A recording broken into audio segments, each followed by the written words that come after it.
Bismillahirrahmanirrahim. Assalamualaikum warahmatullahi wabarakatuh. Salam sejahtera untuk kita semua.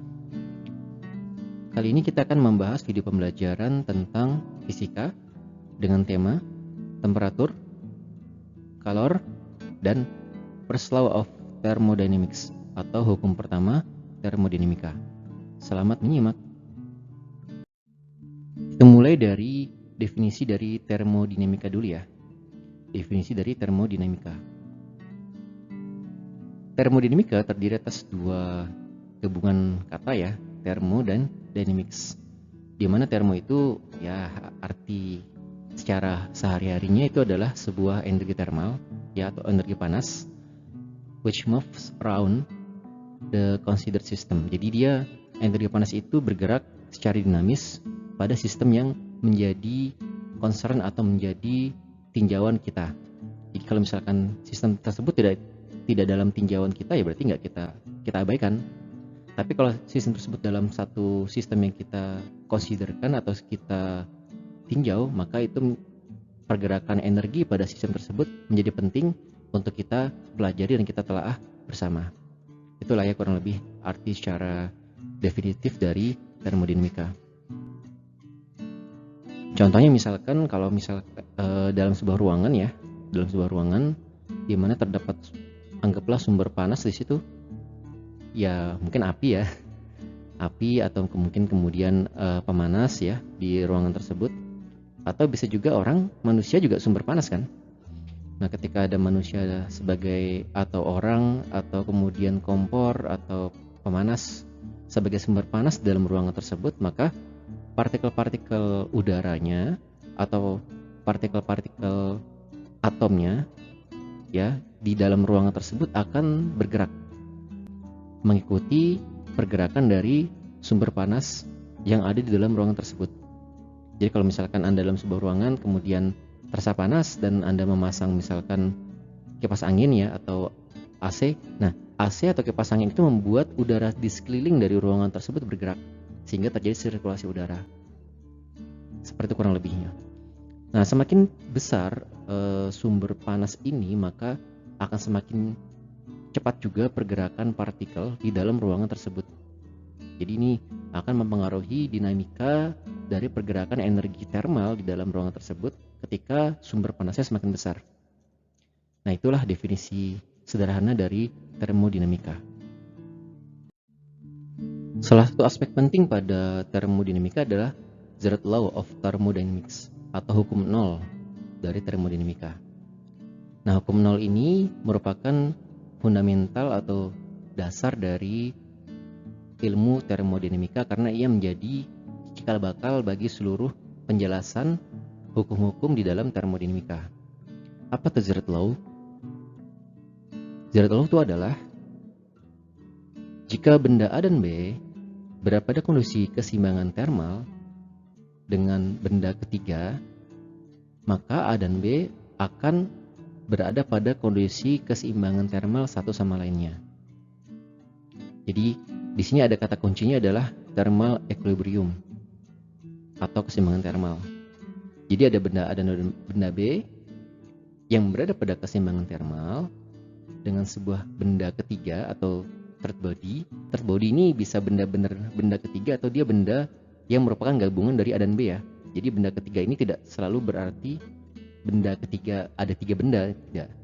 Benda ketiga bisa berarti benar-benar sebuah benda ketiga atau dia hanya merupakan gabungan dari benda A dan benda B. Nah, dikatakan ketika berada pada kondisi keseimbangan termal, maka benda A dan B akan berada pada keseimbangan termal each other atau satu sama lainnya. Nah, jadi kalau misalkan kita ilustrasikan, di sini ada benda A, ini ada benda B, ya. Kemudian gabungan keduanya ini itu akan menjadi benda C, maka dikatakan ketiganya A dan B itu akan menjadi benda C ketika keduanya punya keseimbangan termal. Apa sih keseimbangan termal itu? Keseimbangan termal itu adalah punya temperatur yang sama. Jadi T-nya sama. Ketika nih T-nya berapa? T1, ini T2. dan kedua benda itu saling bergabung menjadi T3, di mana T3 ini adalah merupakan keseimbangan termal dari T1 dan T2. Atau contoh lain misalkan saya punya sebuah logam ya, berupa besi dengan temperatur 150 derajat dan tembaga sebesar 20 derajat. Awalnya terpisah nih, kemudian saya tempelkan keduanya, kita asumsikan menjadi third body atau benda ketiga. Jadi benda ketiga itu adalah gabungan antara besi dan tembaga. Maka saat sudah menyatu kedua besi dan tembaga tersebut, maka temperatur besi dan tembaga akan sama. Inilah yang dimaksud dengan Zeroth Law of Thermodynamics atau hukum nol dari termodinamika. Pada termodinamika sangat penting sekali yang namanya temperatur konversi ya, untuk mengkonversi temperatur dari satu satuan ke satuan lainnya. Secara umum sih ada 3 jenis temperatur yang penting dalam termodinamika. Yang pertama adalah Celsius ya pasti. Ini kan satuan sudah sangat familiar ya, Celsius, Kelvin, dan juga Fahrenheit. Sebenarnya ada dua lagi, cuma dua lagi itu biasanya dipakai di satuan Inggris. Tapi kalau untuk satuan umum di fisika yang membahas termodinamika biasanya dipakai 3 saja, Celsius, Kelvin, dan Fahrenheit. Nah, ini adalah rumus-rumusnya untuk mengkonversi baik dari Celsius ke Kelvin ataukah dari Kelvin ke Celsius ya, ataukah dari Fahrenheit ke Celsius. Ada juga di sini Celsius ke Fahrenheit, dari Fahrenheit ke Kelvin, dan dari Kelvin ke Fahrenheit. Nah, nanti silakan Anda simak baik-baik rumus-rumus konversi ini, dan silakan dilatih untuk kemudian menjadi lebih mahir di dalam konversi temperatur. Sekarang kita akan membahas tentang thermal ekspansi atau ekspansi termal, atau pengembangan sebuah bentuk dari sebuah benda diakibatkan adanya perubahan termal pada benda tersebut. Ya, thermal ekspansi. Thermal ekspansi ini gampangnya adalah perubahan panjang atau volume dari sebuah benda yang diakibatkan oleh adanya perubahan temperatur di dalam benda tersebut. Diakibatkan biasanya dari pengaruh luar ya. Contoh misalkan ada sebuah tongkat ya dengan panjang sekian, kemudian dipanaskan, maka dia akan bertambah panjang berapa senti atau beberapa panjang setelah mengalami pemanasan. Ini adalah contoh sederhana dari thermal ekspansi. Thermal ekspansi ini sendiri punya 2 persamaan inti yang bisa digunakan untuk menghitung berapa sih pertambahan panjang atau pertambahan volume dari sebuah benda ketika menerima sumber panas atau menerima pemanasan. Rumusnya adalah sebagai berikut. Pertama adalah length expansion atau pertambahan panjang, di mana delta L atau perubahan panjang sama dengan L ini adalah panjang awal, dikali alpha, ini adalah koefisien panjang, pertambahan panjang. Jadi misalkan setiap benda itu punya nilai koefisien pertambahan panjang yang unik masing-masingnya. Jadi misalkan tembaga punya nilai alfa sendiri, emas punya nilai alfa sendiri, dan seterusnya. Biasanya alfa ini disediakan di soal atau di tabel dari buku yang Anda gunakan. Kalau delta T ini adalah perubahan temperatur yang diterima oleh si benda tersebut atau logam tersebut, perubahan temperaturnya. Kemudian kalau untuk perubahan panjang, nah perubahan panjang ini adalah delta V atau perubahan volume sama dengan volume awal dikali beta dikali delta T, di mana beta ini merupakan 3 alfa atau merupakan kelipatan 3 dari nilai alfa. Dan untuk masing-masing jenis logam atau jenis benda punya nilai beta juga yang berbeda-beda dan unik biasanya. Nanti biasanya akan Anda dapatkan kalau Anda lihat di tabel atau di tabel material gitu ya, material properties di buku e-book ataupun di buku cetak. Proses penyerapan kalor atau heat absorption ini juga merupakan salah satu fenomena yang unik ya dalam konteks pelajaran fisika di dalam pembahasan termodinamika ini. Jadi penyerapan kalori ini merupakan salah satu aspek yang penting di dalam sebuah pembahasan termodinamika karena dia menjadi esensi bagi perubahan material dari suatu bentuk ke bentuk lainnya. Ya, kalau mungkin Anda pernah kenal ya di pelajaran dasar Anda, itu adalah bagaimana air bisa berubah jadi es ya atau jadi beku lalu menguap menjadi uap dan seterusnya. Tapi di sini kita akan coba mengilmiahkan ya proses sederhana itu menjadi lebih ilmiah lagi. Kalau yang contoh sederhana kan misalkan es berubah jadi cair ya. Ini kan yang biasa Anda ketahui. Lalu kalau dipanaskan lagi si air itu akan menguap. Ini kan dua proses yang biasa. Nah, sekarang kita coba simpulkan menjadi satu gambar utuh menjadi seperti ini. Nah, jadi ini adalah sebuah diagram ya, grafik yang menunjukkan adanya kenaikan temperatur dan perubahan fase dari zat yang paling gampang ya kalau umumnya adalah air misalkan ya. Jadi awalnya air ini mengalami pembekuan suhu minus lalu menerima kenaikan kalor ya untuk meningkatkan temperatur di es tersebut sebesar MC delta T, di mana M adalah massa, C adalah kapasitas kalor, dan delta T adalah perubahan temperatur dari si es tersebut dari minus T1 menjadi T2, di mana T2-nya adalah 0. Kenapa 0? Karena si es itu harus dinaikkan sampai temperatur 0 dulu, baru kemudian dia mengalami peleburan atau lelehan. Nah, di Q2 di sini dia mengalami proses lelehan, di mana M ini adalah massa airnya, L adalah kalor laten untuk air yaitu untuk mengalami meltingnya atau mengalami lelehan. Biasanya L ini atau konstanta leleh ini ya punya nilai yang unik untuk setiap benda atau setiap material ya. Air berapa nilai L-nya, kalau minyak berapa dan seterusnya. Dia punya nilai tersendiri. Jadi karena dia mengalami perubahan fase, maka dia tidak ada kenaikan temperatur di sini. Kalau tadi kan ada nih, dari minus menjadi 0. Tapi pada saat di sini tidak ada perubahan temperatur, namun dia mengalami perubahan fase dari beku menjadi cair. Lalu kalau dikasih kalor lagi ya, misalkan dipanasin ya, air tersebut akan mengalami peningkatan temperatur dan dia mulai di mana MC delta T juga ya, karena dia kalau delta T itu adalah keyword dari peningkatan temperatur delta T di sini. Sampai akhirnya si air tersebut akan mengalami hampir menguap di sini.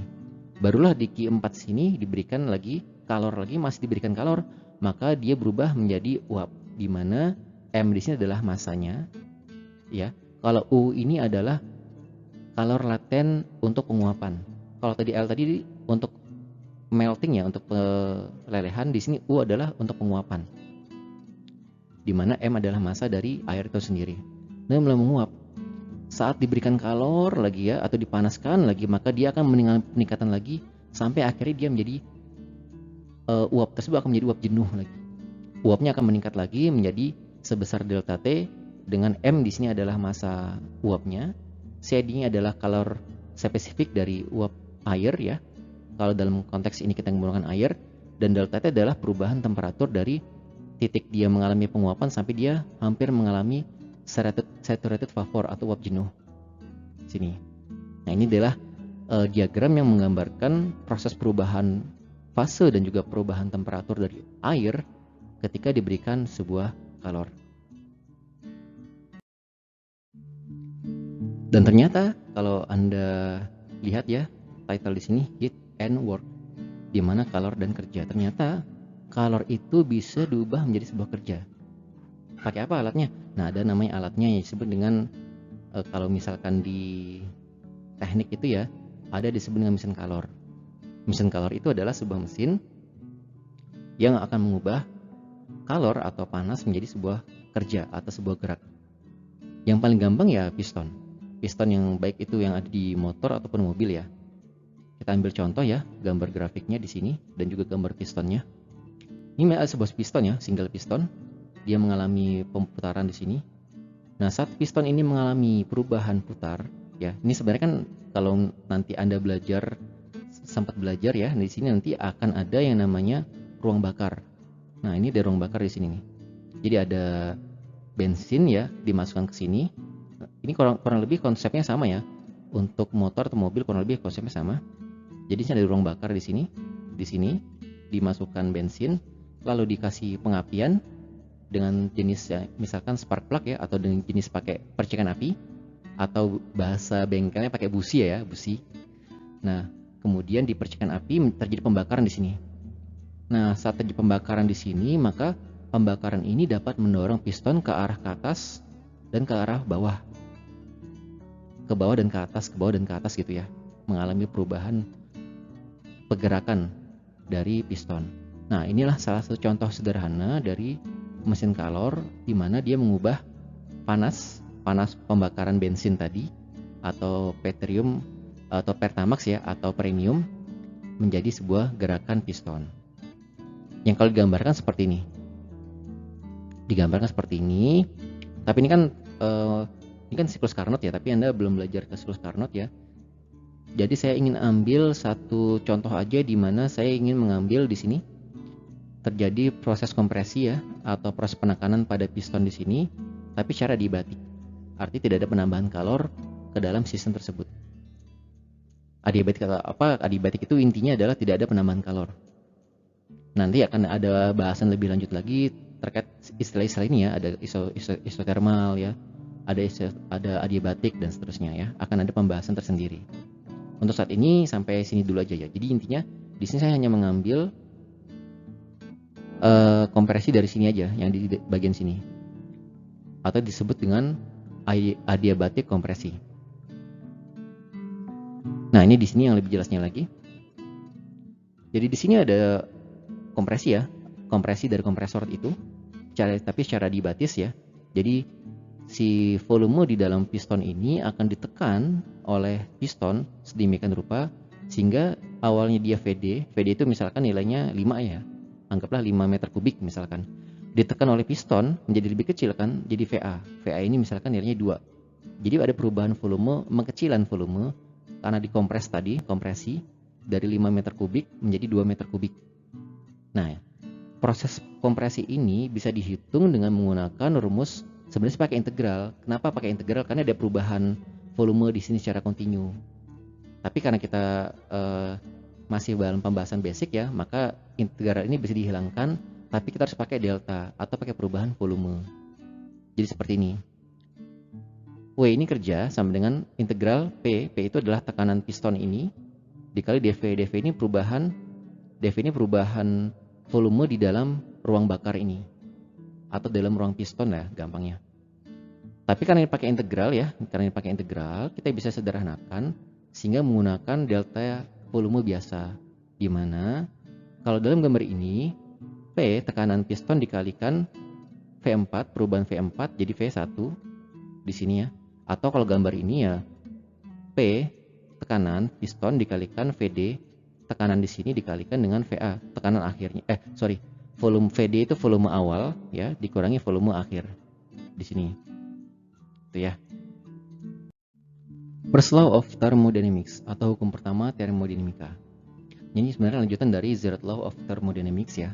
Hukum nol termodinamika. Sekarang kita masuk ke hukum pertama termodinamika. Intinya apa sih first law of thermodynamics ini? Intinya adalah sebuah energi internal atau E-int dalam sebuah sistem akan cenderung meningkat energinya kalau ditambahkan kalor. Ya, ingat kata kuncinya kalau ditambahkan kalor, dan akan menurun decrease kalau energi tersebut hilang atau berubah menjadi sebuah kerja yang dilakukan oleh sistem.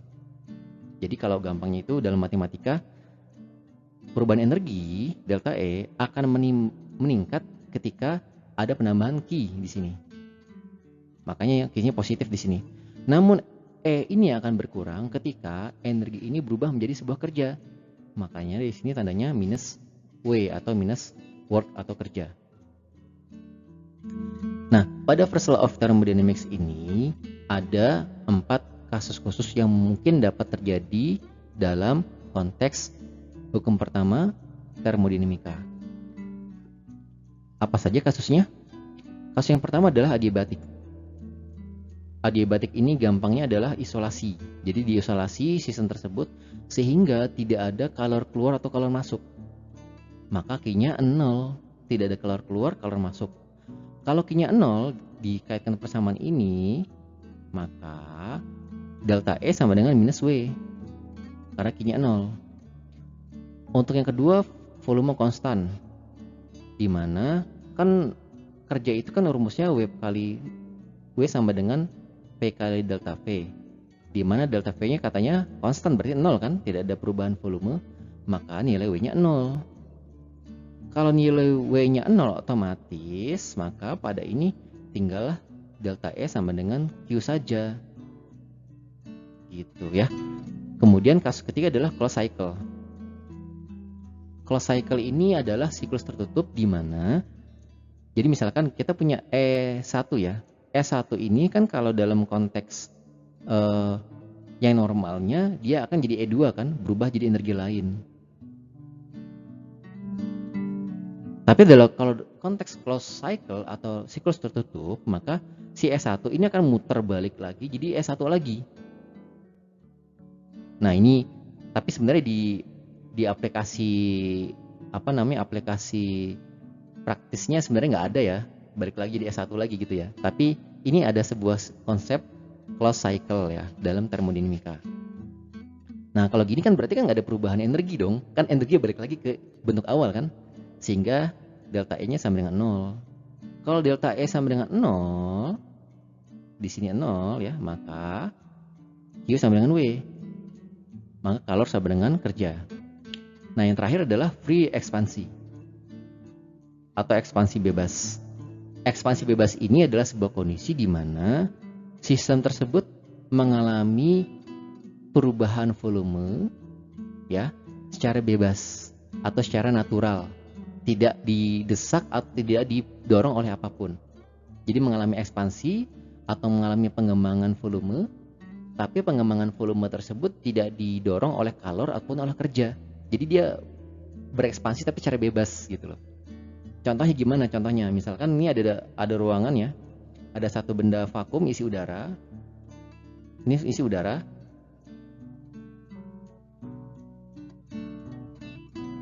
Misalnya sini isi udara ya, isi udara nih, diisi udara ya misalkan gitu ya, udara. Nah benda ini kemudian ditempelkan sama benda lain, tapi dia kosong. Misalkan saya tempelkan benda lain di sini ya, tapi dia kosong, nggak ada isinya. Nah saat ditempelkan ini otomatis ya, si benda di sini kan akan ke sini ya, nggak akan ke sini. Nah saat akan ke sini itulah terjadi ekspansi secara bebas. Jadi si gas di sini akan ke sini juga, tapi dia secara bebas, tidak dalam konteks dipaksa atau didorong oleh apapun. Dia secara bebas saja mengalir ke sini. Ini namanya ekspansi bebas. Nah kalau ekspansi bebas kan berarti kalau nggak ada kerja dong. Kalornya 0, W-nya 0, karena kan dia berekspansi secara bebas. Nah karena dia berekspansi secara bebas, maka perubahan energinya juga adalah 0 juga. Gitu ya. Mekanisme transfer kalor pada termodinamika ada 3. Yang pertama adalah konveksi, konduksi, dan radiasi. Untuk konveksi sendiri adalah jenis sebuah perambatan kalor dengan udara sebagai medium penghantarnya. Jadi gerakan udara di sekeliling sini itu akan menghantarkan kalor ke wajan. Kalau ini api, ini ada wajan agak jauh sedikit, tapi tetap panas wajannya. Kenapa bisa panas? Karena ada perambatan kalor secara konveksi melalui udara di sekeliling api dan wajan tersebut. Kalau konduksi itu adalah dia transfer kalor di dalam material dari wajannya. Jadi si wajan inilah yang menjadi perantara perambatan kalor untuk sampai ke makanan yang dimasak. Jadi dari api ke material wajan baru ke makanan yang dimasak, itu adalah konduksi. Jadi si konduksi itu menggunakan wajan sendiri sebagai materi atau medium penghantar kalor. Nah, kalau radiasi gimana? Radiasi itu adalah sebuah perambatan kalor antara dua benda dari temperatur yang tinggi ke temperatur yang rendah tetapi benda itu tidak tersentuh secara langsung atau tanpa ada interaksi antara dua buah benda. Contoh misalkan di sini ya, kalau gampangnya api ke wajan tapi nggak langsung ke makanan tapi ditaruh di atas tangannya. Jadi tangannya ditaruh aja agak jauh sedikit dari wajan, tapi si tangan terasa panas. Oh, ini adalah contoh radiasi. Contoh radiasi yang lain gimana? Misalkan dalam konteks ini misalkan matahari ke bumi. Kan sinar matahari ke bumi kan itu dalam ruang hampa kan? Di luar angkasa itu kan hampa. Tapi sinar matahari masih bisa sampai ke bumi berikut panasnya, itulah melalui proses transfer radiasi. Transfer kalor secara radiasi, makanya matahari bisa sampai ke bumi. Kalau matahari nggak bisa sampai ke bumi ya berarti otomatis bumi akan mendingin, akan membeku, bahkan kehidupan di dalam bumi bisa hilang semua karena terlalu dingin nih kondisinya. Nah, sekarang apa saja rumusnya? Untuk konveksi itu adalah kalor konveksi H dikalikan dengan luas permukaan terjadinya perambatan konveksi. Dalam hal ini kalau ini luas wajan, kalau berupa pelat ya luas pelat dan seterusnya. TS ini adalah T surface atau temperatur permukaan, dan T hingga adalah temperatur udara sekeliling terjadinya transfer kalor konveksi. Kalau konduksi itu adalah K ini adalah koefisien thermal konduktivitas. Biasanya masing-masing logam atau benda punya nilai yang unik ya. Bisa dilihat di tabel ya di e-book Anda atau di buku cetaknya. A ini adalah luas permukaan terjadinya transfer kalor konduksi. Kalau delta T ini adalah perubahan temperatur, dan delta X adalah tebal dari bahan atau material atau logam terjadinya perambatan kalor secara konduksi. Kalau dalam konteks ini ya berarti dia tebal di si wajan. Tebal wajannya berapa? Nah, itulah menjadi delta X dari perambatan kalor secara konduksi. Nah, kalau radiasi ini agak lain sedikit. Jadi dia ada yang namanya Q radiasi sama dengan tau. Tau ini adalah konstanta perambatan thermal secara radiasi. Ada nilainya tersendiri ya. Kemudian epsilon. Epsilon ini emisivitas. Jadi emisivitas benda tersebut berapa dalam menerima radiasi. Biasanya kalau black body itu emisivitasnya 1. Nah, kalau benda-benda yang agak abu-abu atau benda sekeliling biasanya dia kurang dari 1 nilai emisivitasnya. Nanti biasanya ada di tabel kalau untuk nilai emisivitas ataupun nilai konstanta dari transfer kalor secara radiasi. A ini adalah luas permukaan di mana terjadinya perambatan kalor secara radiasi. Kemudian T surf ada T surface atau temperatur permukaan. T enviro adalah suhu lingkungan di mana terjadi perambatan kalor secara radiasi. Demikianlah video pembelajaran ini dibuat. Ini ada beberapa referensi yang bisa Anda gunakan untuk memperdalam lagi materi pada video kali ini. Sampai ketemu lagi di video selanjutnya. Assalamualaikum warahmatullahi wabarakatuh.